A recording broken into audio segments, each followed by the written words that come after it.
In today's video, I'll show you how to use Microsoft Loop, a dynamic collaboration tool for Microsoft 365.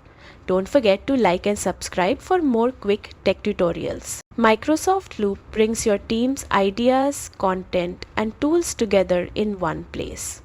You can create loop pages to combine text, links, tasks, and data seamlessly, all while integrating with other Microsoft apps. To get started, open your web browser, search for Microsoft Loop, and sign in with your Microsoft 365 account.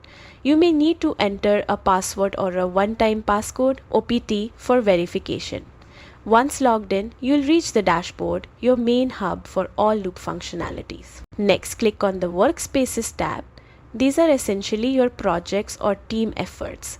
Select the workspace you want to work in, and you'll see the loop icon beside the page name, a helpful cue for where you're working.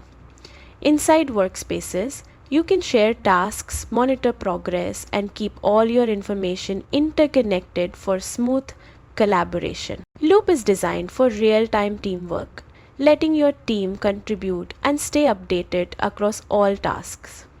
Explore the features, create pages, and integrate components to enhance productivity. That's it. We are ready to start collaborating smarter with Microsoft Loop.